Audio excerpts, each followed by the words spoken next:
na quartier, hein, il faut remonter dans le terrain accidenté.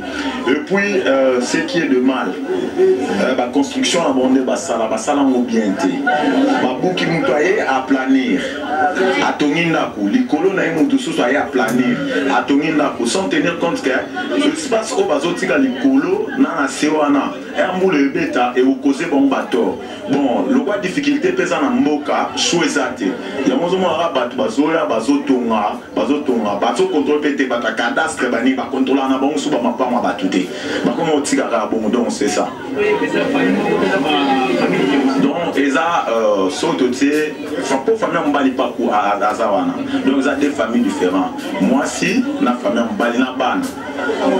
Moté. Ah tout ça na ba dia dinga na quartier mbala. Oui. Moment où il y a un moment où il y a passé donc les camos donc les camos c'est bien surtout awa. Et ça les camos ma belle ne moto et katana qui awa na sima et bouki mir wana isa relé na chambre ne kati batu balala ki kona mama utai ko bota kala mingi te mama emoko na mwana kazi ya mobali na bana mi balelo bakufi 4 personnes. Mobali azali te mobali azali soda kendaki garde.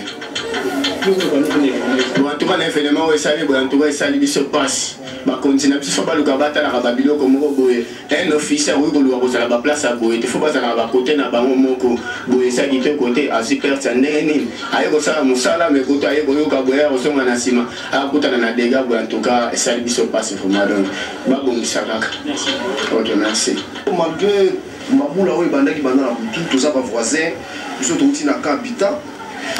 Tu es dans l'événement où Salami a raconté ça, on a se déplorer, on a souci, on a cassé.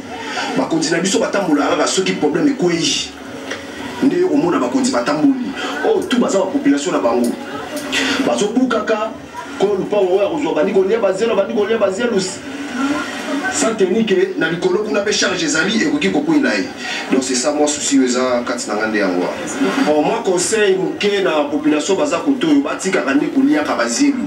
Yo za na posa mpango na yo ekomaka toujours nene ozo kolia kazelu ozo kolia kabazelu contenu que bambule zo beta événement makasi zo salama.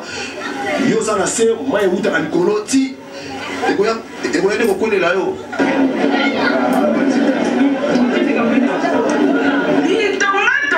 Bitongela mwanza oyo tomesala ntango nyonso koloba pe tokolemba te kolobela yango botala ndenge ekomi komema badega mikolo oyo na ville province ya Kinshasa bala mboka bazali kokende likolo ya bitongatonga ya bamaso ya nsima ndako oyo bayebi ata kutu banorme ya construction te